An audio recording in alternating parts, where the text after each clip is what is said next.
Hi there, I'm Lewis Foster from the Manx Radio newsroom. Thanks for choosing this edition of Newscast. Now, how about this for extraordinary? The musical Come From Away is currently being shown at the Gaiety Theatre in Douglas, and if you aren't familiar, this tells the true story of how the small town of Gander in Newfoundland welcomed around 7,000 stranded airline passengers after the events of 9/11. 38 planes were forced to land in the nearby airport following the attacks. And the musical tells the real-life stories of the locals who opened their homes, community halls and lives to the passengers who found themselves there. Well, here at Manx Radio, we've been running a competition for listeners to win tickets to go and watch this. And on Friday, the person who won the tickets was a Mr John Bevan. I'll let John explain why that was so remarkable. Well, I was one of the 7,000 that was stranded in Gander. When we heard about this, we knew we had to get John into the studio, and I was delighted, actually, to be joined on the day by Alex Toohey and Joe Hillard, both of whom are part of the cast of Come From Away. They're from Two Feathers Productions. They came up, and of course, naturally, they had questions for John himself. But first, I'll let John explain exactly what happened to him back in 2001. On my way to Miami, the aeroplane I was on was due to refuel in Gander, so we were expected to stop in Gander. When we came to Gander, the plane circled the airfield. I'm looking down and I could count at least 20 planes there. So I'm thinking they must have a special offer on fuel in Gander. And I didn't expect to stay there for 4 days. It is a remarkable story, isn't it? So you were there for 4 days in total, like you say, on your way down into the US. And what was that experience like? Can you sum up, you were on the plane for, was it 22 hours originally? Yeah, well, 22 and a half hours. You don't lose count at that stage, do you? Definitely not. And what you have to bear in mind is that when you sat on that plane, we'd just gone over the halfway part in the journey when the event happened. So the plane just carried on to Gander. Like I said, when we circled Gander, I counted about 20 plus planes there. We landed. As soon as we landed, the police came around circled the plane. And it was only at that time that the pilot informed us actually what had happened. Now, you can't imagine what it is. We hadn't seen any pictures, nothing. It's just an event. But then we were waiting to get off the plane, and we waited, and we waited, and we waited. And, of course, the plane ran out of food, ran out of water.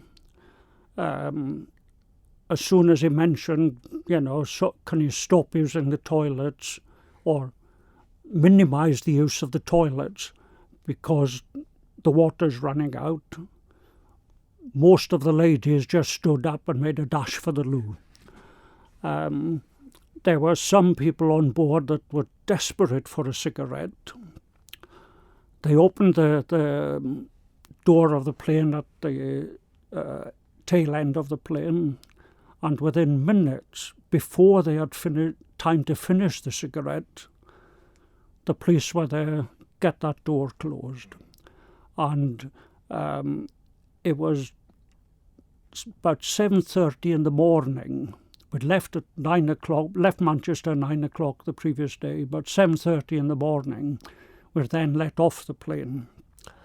When we let off the plane, you go into the terminal. First ones to meet you, Salvation Army. Right? Register here, name, address, next of kin. after that, right, if you want a bite to eat, you can go over there and have a bite to eat. And Kentucky Fried Chicken supplied everybody with a meal. And then after that, just like the play, the school bus comes along. And our flight was sent to St. Paul's Intermediate High School because they tried to keep all the passengers together. The crew went to somewhere else, but the passengers, they kept all together. So we were encamped in St. Paul's Intermediate. You walk in there, and in the gymnasium, you've got about 260 officers' camp beds, if you can just imagine that. Yeah. You then went to the assembly hall, and there was food laid out on tables there. And you could eat at that time all day. Meantime, in the assembly hall, they've projected the television onto the screens, and it's only then that you could see what had happened, and it's only then you realise how bad it was, how extreme it was. Because like I said, the pilot had told us, but you just could not imagine it. You just could not imagine it. What was that feeling like watching that? It was unbelievable. You think, no, it's a movie stunt. You could not believe it. It was everybody thinking, nah, it's just a stunt from a film. But it was real. So that was then everybody expected to leave that afternoon.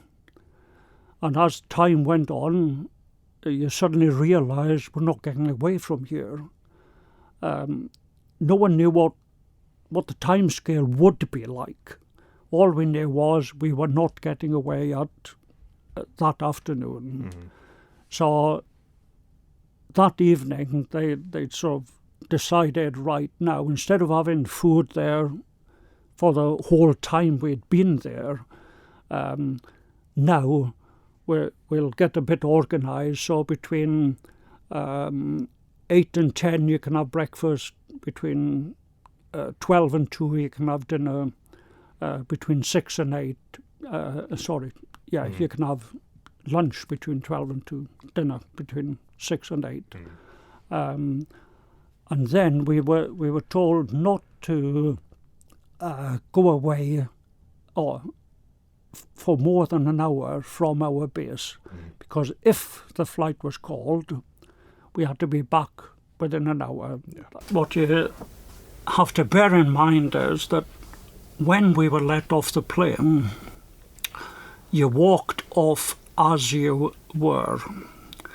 No kisses, no hand luggage, as you were. So you arrive there dressed in whatever you were dressed with on the flight. All of a sudden, you were staying there overnight. What do you do for a toothbrush, toothpaste, soap? So in the school, they set up, I think it was the Red Cross that set up, took over one of the offices there, and they supplied underwear for the ladies, believe it or not,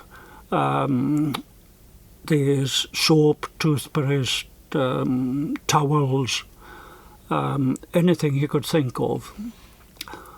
And then all of a sudden we're there for a bit longer. So there's another room that opens up that provides you with a change of clothes, if you want a change of clothes. And that was the generosity, the people, they fed you I'll say every day for 4 days they fed us, and they just, they would come along with, in one instance I can recall, was somebody coming in with a venison stew that they'd made at home for 6 people.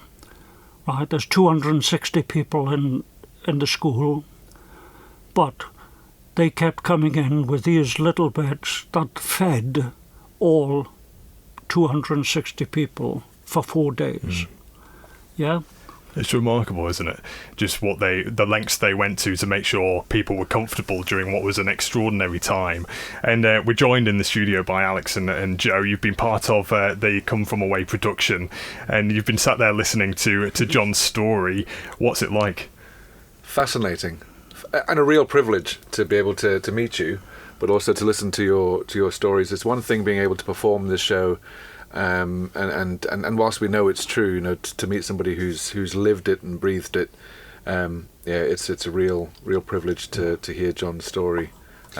It's also here. It's really interesting to hear it from a person with a tie to the story, but not a tie to the show. So I last year I had the privilege of meeting Kevin Turf, who is one of the characters in the show, Kev T, and he, again, to hear his story from him directly was fascinating. But also, that has been a story that has been encapsulated now in a Broadway musical. Yeah.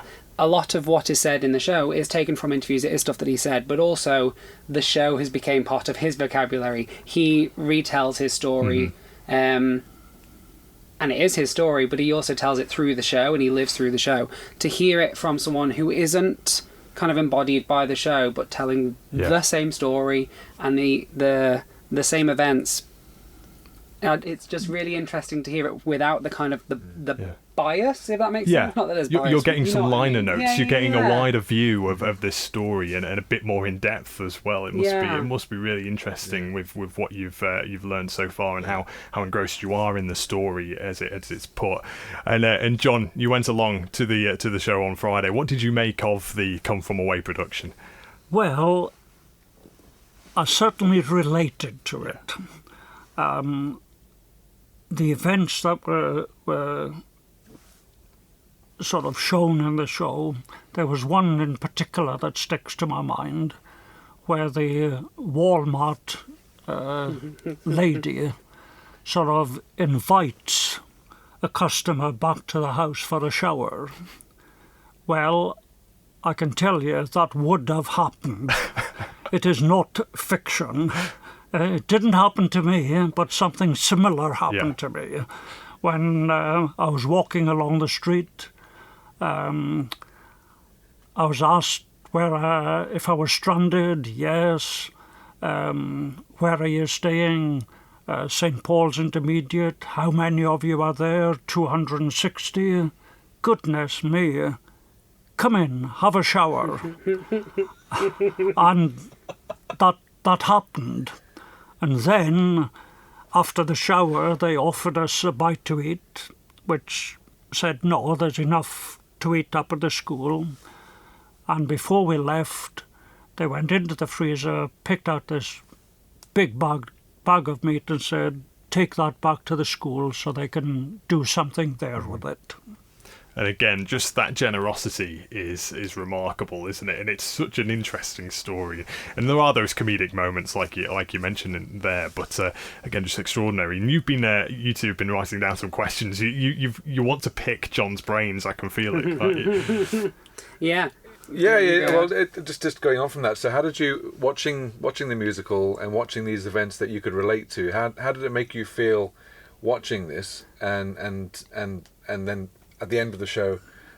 Just fascinated to know what you think and how you felt. Because the story you've literally just told us, that the story of from being on the plane to getting off to going to the school with the beds on the floor, being fed through the day, that is the first third of the show. Literally plays out the exact story you've just told. Yeah, how did that feel watching that unfold? Well, it takes me back 25 years, doesn't it? because the end bit as well, when we came to leave, we were in Walmart, and it came over the tannoy, United Airlines flight, whatever the number was. Please make your way back to St Paul's Intermediate. Your flight's due to depart within 1 hour. Mm-hmm. Wow. So you go to the doors, and outside the door, the locals were queuing up with their cars to take us back to St Paul's. No one asked. They just, when we went out, they went out to get their cars. And the one that I jumped in was one of these big pickups. And I think there were 6 of us in the cab and 6 of us in the back of it. Then we get to the airport, and we're waiting now in the departure lounge, and the captain who was in there with us sort of says, "Sorry, ladies and gentlemen, but there's been a slight delay in our departure. I'll keep you in, as soon as I know, I'll let you know." Right. So about an hour later, we get onto the plane, and then after taking off, the captain comes on and said, "Sorry about that delay. The flight in front of us, Air France, they had a problem. 2 of the passengers had false passports. 1 had a knife, and 1 had drugs. So that flight has been diverted back to Paris." after spending 4 days in Gander, they're now being sent back to Paris. Mm-hmm. Our flight carried on to Orlando, and as we were going past New York, we are shadowed by 2 jet fighters. Wow. And they really? were, and I'm convinced that the pilot was waving to me when he said goodbye, when they left us. But yes, it's Wow. how can I put it? It was very realistic, and I wonder if the ones who wrote the show were actually on the same flight as me. That's how realistic it is. That's how realistic it was to me. Yeah. It wouldn't surprise me. It's So exact, yeah. isn't it? Just you're talking about like the security thing of you kind of on the plane with the jets and stuff shadowing you. What was it like when you landed in those 22 hours where you didn't have that much information, you'd been told a little bit about it, and then you were like getting off the plane, you were told you can't take anything with you. It must have been really confusing without knowing the full depths of why, because the context of that for anyone listening who hasn't seen the show, who doesn't know fully the kind of story going on, is that each of the 30, there was 38 planes in total that landed in Gander, and because every plane in the air got grounded, nothing was allowed to fly, and every single plane and pretty much every person on them was treated as a threat, as a bomb threat, as a potential terrorist. They didn't know how many other planes were in the sky with people on them. So that's the reason that we've heard that they had to just leave everything as it was and just get off with only what they were wearing. But that must have been incredibly confusing in the situation as to, and just a bit scary. Because also this is 2001, 6 years before the first iPhone. So you've got no way of, no medium you to try can't and Google it. find out what's going on, and it must have been really strange. Well, you get off. You were expecting to get back on. That's so you sort of get off the flight as you were standing. You didn't think that you were going to be there for 4 days. All you knew was, right, you get off, there's been an incident, we'll sit there, they'll refuel, and we'll be off. And that was the thought. Yeah. And when you mentioned no iPhones, I had a mobile phone at the time, but at that time of the at that time, there were only 2 bands in the mobile phones. One was Europe, one was America. So the Europe phone didn't work in America. So there was no means of communication. And what amazes me, you mentioned before about the locals corralling with their cars ready to take people to the airport, gathering together. There was no Facebook, there was no online real community groups where people would just post like that. So that message would have been almost word of mouth, people on the landline phones ringing around their neighbours, and it again goes to show that generosity of spirit that they had there in Gander as well, and it makes it all the more remarkable. There's a lot of pictures and stuff of they literally did. They came people who had landlines, who had any kind of computer, any kind of form of contact. They were coming and setting it up in schools, in the airport, in like the street if they could get power to it. They were setting them up everywhere for the come from ways to find a way to contact back home and let them know that they were safe or get information. I've got a question. So that the scene in the bar where they're all being screeched in and having a bit of rum and kissing a fish. Did that ever happen to you? Did you ever? Were you made an honorary Newfoundlander? No, I did go to the bar. Okay, of course you did. And I did play pool. Okay. But it was, how can I put it? Very subdued. Well, not subdued, but just a normal pub night out where you play pool against the locals, Nice. you know. So it was nothing like that. But of course that did happen, even if it didn't happen to John, it did happen. Another question I do have for you, it's slightly two-parter, and I know the answer to one part because whilst we had to shut off air for just a minute, we carried on talking for a second. But I've had the pleasure of working with the show since kind of last year, before coming to the Isle of Man, and from a lot of people that I know who've worked on this show over the last 10, 12 years since it's been running across the world, everyone who works on it feels like it kind of changes them a little bit. They kind of get a little bit of Gander in them. And it just makes you kind of look at things a little bit more differently and just feel like you should do the right thing a lot of the time. My two-part question to you is, firstly, have you been back to Gander? And secondly, has their generosity that they showed you changed you? Do you feel like you are now kind of more of a generous person because of what you experienced there? Or how has that experience changed you going forward? Well, I haven't been back to Gander. Has the experience changed me? The answer to that is definitely yes. I support a lot more charities now. I volunteer for hospice, so I do that twice a week, 2 days a week.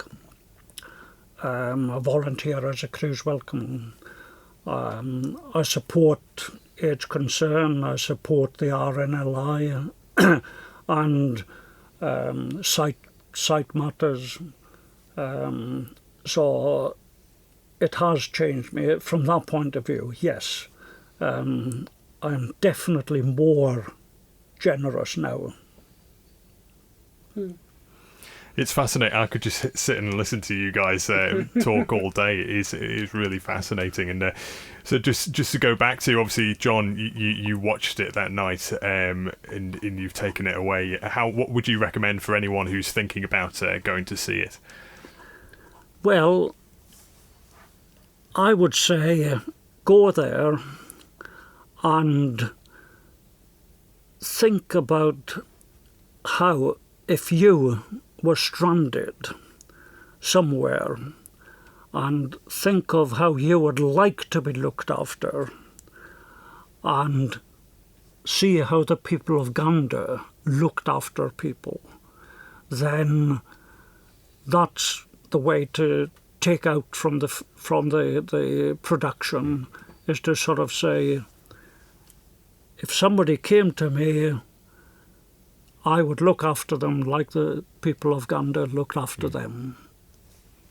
And Alex and Joe, how do you think you're going to approach your performances now, having met John? Gosh, I think it's. I mean, if they weren't heartfelt already, I know certainly this evening I'll be thinking of John, and it's the events of the months and the weeks that prior to this have certainly changed us anyway. As performers, we've heard lots of stories, and now meeting somebody from one of the plain people, as we refer to them as well. It's. I'm an emotional person, but I'm not too outwardly emotional. Joe will testify to that. But it's certainly, it's just something that it's very close to all of our hearts, and I will, certainly be thinking of John tonight. It's quite an incredible show. It's not just a kind of jazz hands musical that you'd like. It's not what you'd think of most of the time if you go see a musical. It is quite a powerful piece. It's about, you would have said this a few weeks ago, care, compassion, community, everything you've heard from John today.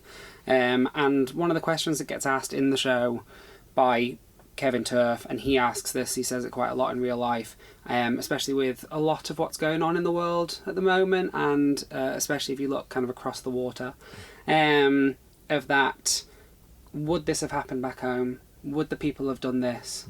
And that question is what kind of changed him. From what you've said, it's the same kind of thing that's changed you, and from a lot of people who do the show, what's changed them. And I feel like what's so powerful about it is being on the Isle of Man, doing it here, a community that is so similar. It is island community, island life breeds a different type of person. It creates people who are slightly more compassionate, more kind of caring, and it's that community feel. So to be doing the show on an island and having that kind of person in the audience, I think it really, really relates. So to have someone like yourself who's not just living on this island and gets to live that island community day after day, but to have that story told as well is just, it's really, it gives you more responsibility in telling the story. It's not just a hobby. It's and the fact that it's as John has just said, that it's all true, and he relates to all of it. It's not just a story about kindness. When you watch it, you think, wow, this all actually happened, and to that level of kindness and humanity, and at the worst of times in the history of the world, it can't help but move you as an individual when you watch it. And I defy anybody watching it to leave the theatre not wanting to be a better human being in themselves than they already are. I think the experience that you lived through has clearly changed you. The experience of performing in the musical changes you, and I think as an audience member, it will change you. And I just think this is a musical that needs to be seen by this island. It's for this island. Everyone can relate. And a slight perk for John is that he can go around telling the island now that there is a musical about him being performed at the Gaiety, a retelling of his life. It's a nice little flex for him as he tells his friends. Starring John Bevan. Yeah. Fantastic. Well, it sounds to me like the story itself is in very safe hands with you two, Alex and Joe. You can tell how much you care about it. John, is there anything you'd like to say to Alex and Joe here? Well, it's just a case of keeping up the good work. Thank you. And I must say, we've got a fantastic cast around us as well. There's I'm not going to name them all because I'll forget somebody. We'll forget somebody. But they're all fantastic, and we've all got a huge responsibility, and we can't wait to get back on that stage. Thank you for making it to the end of the Manx Radio newscast. You are obviously someone with exquisite taste. May I politely suggest you might want to subscribe to this and a wide range of Manx Radio podcasts at your favourite podcast provider, so our best bits will magically appear on your smartphone. Thank you.